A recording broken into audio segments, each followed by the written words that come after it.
So I said, like, there's some things, Doug, you can't unsee. And when the Packers got crushed by the Niners last year, look, he's wearing his hat backwards. It just blows everything. So when the Packers got dominated by San Francisco, I just couldn't unsee it. It was like, okay, I can't take them seriously to a Super Bowl. Part of me with Baltimore is they may win 12 straight games, Doug, but that Mahomes, Lamar, Kansas City, Baltimore thing, like it's getting worse, right? The gap's getting wider, right? It was honestly almost the exact same game as last year, where what happened last year was there's a couple of late plays where Lamar literally just threw it up and prayed, and that prayer was answered. The score last night was not indicative of just how big a blowout it was. I mean, keep in mind that the Chiefs didn't kick a field goal at the end of the game. They fumbled the ball driving down the field in the second half.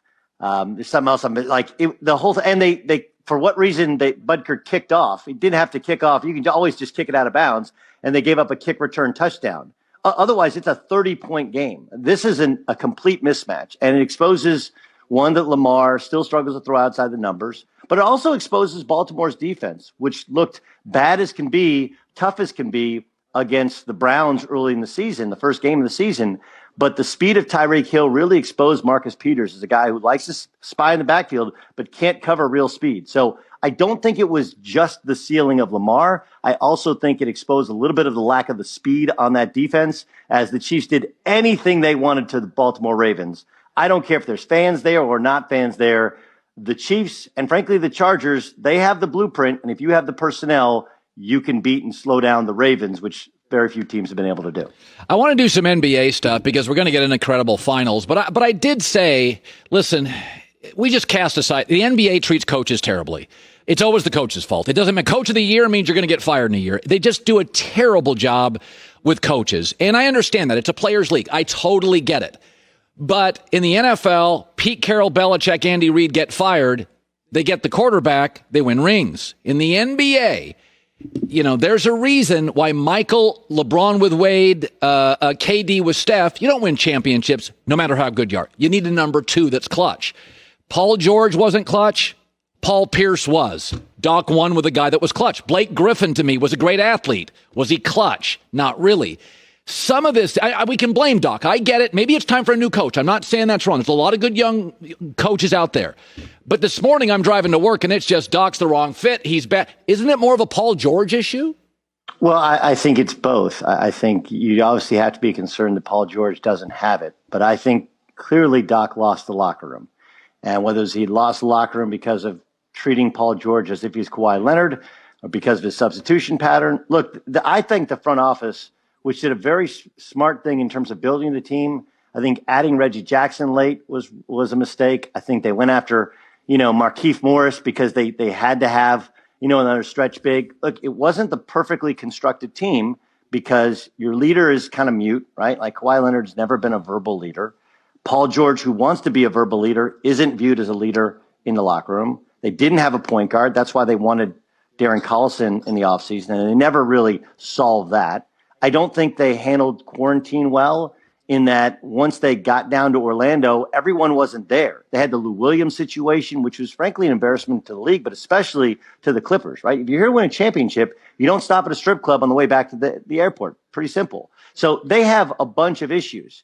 But Doc Rivers was supposed to be the guy that controlled it all, had complete control and respect within the locker room. And obviously that wasn't the feelings on the exit interviews. And that's why a change has to be made. The problem becomes to win in the NBA, you have to have the respect of the locker room. To have the respect of the locker room, you have to have one in the NBA. So that really limits their pool to Ty Lue and I guess Jeff Van Gundy. Other than that, there's really no one else they can reach out to. So LeBron makes his 10th final with his 5th head coach. Unlike Michael Jordan, every team he leaves, even the well-run ones like Miami, disintegrate for at least a while. Michael left the Bulls. They were still excellent. I remember watching those teams, and they're a call away from the NBA Finals. I said yesterday, I looked at this Laker roster, and I said, it reminds me of the Pelicans, if you take LeBron out of it, except they had Drew Holiday, who's an all-star, and AD.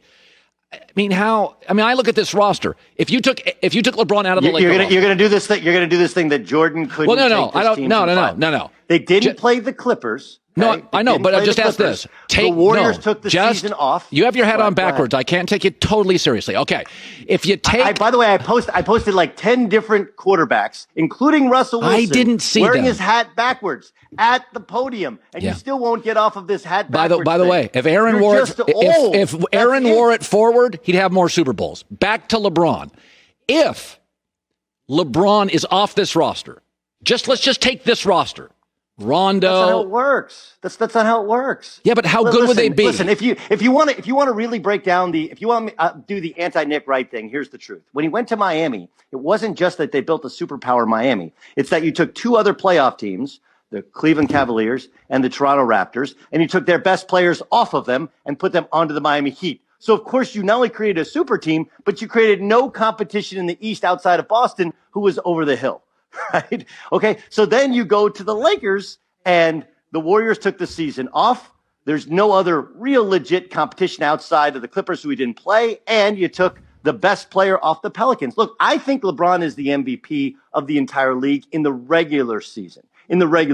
He was spectacular, not because he was their best talented player, but because he led. They were a great defensive team. I think the job that Frank Vogel and his staff have done, and magnificent. They use zone. They've got them to play defensively. They got LeBron, who wants to play slow, to play faster at the point guard position. Like, all of these things are important. And I think, dealing with quarantine and being in the bubble, it hasn't been easy for any of these players. The Clippers disintegrated because of it. The Lakers got emboldened because of it, because they got on this quest to have a title for LeBron. So I'm not in any way going to take away from LeBron. And in Game 5 against the Denver Nuggets, he was spectacular. But dude, he's going against Michael Porter Jr., who could not guard the couch that I'm sitting in or the chair you're sitting in. They're going against the Nuggets, who no one thought should actually be there. It was a miracle for them to be in that position. And in no way it should take away from what Michael Jordan did. Go back and watch The Last Dance. I'm watching it with my son. He's super into it. We're watching it a second time, and you start to realize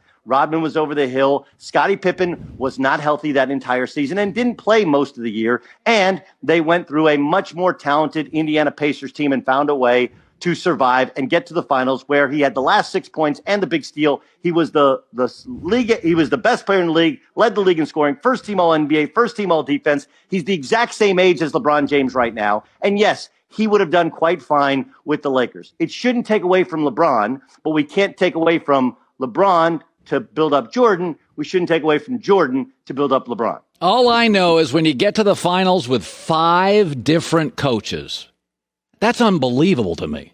No, but he's spectacular. Okay, he's spectacular. Let's be honest. He did it in the East, which was weak.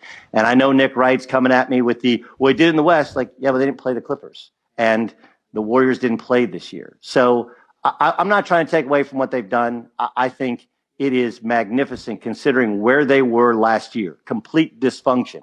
We should also point out he was part of that dysfunction, showing up at the game with a glass of wine, buzzing, trying to trade away his teammates, not sitting with them, right? Like, he was part of the problem, and he's become the biggest part of the solution heading forward. It's a great story, but it has to be told in the proper context. By the way, turn your hat around and see what it looks like. Now, let Joey, you be the judge. Now, it's Oklahoma State, great program. Now, look at that. Now, that looks like a starting third baseman, an all-star third baseman. That looks like a guy that plays third base for Oklahoma State Cowboys and is actually very, very good. Now, turn it the other way one more time. That's a middle reliever who can't get in.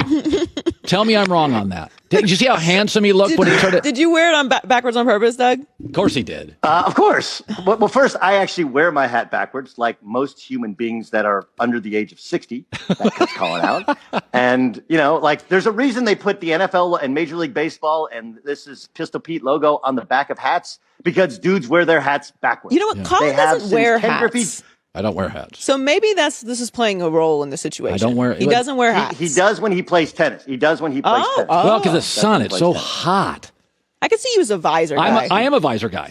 I'm a visor guy. Visors are great for guys who are bald. If you're bald, now, you can go visor. If you wear a visor backwards. Right? Like Matt Nagy Nagy goes visor. Visor backwards is unemployable. Yeah, that's nonsense. I mean, at least you can get a job when you wear a hat backwards. It's just, not going to get the job, but you can get a job. Okay, I got to go.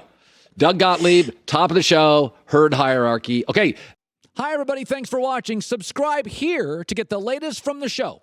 Also, be sure to check out more of the best clips from The Herd or go watch a few segments from other shows on FS1.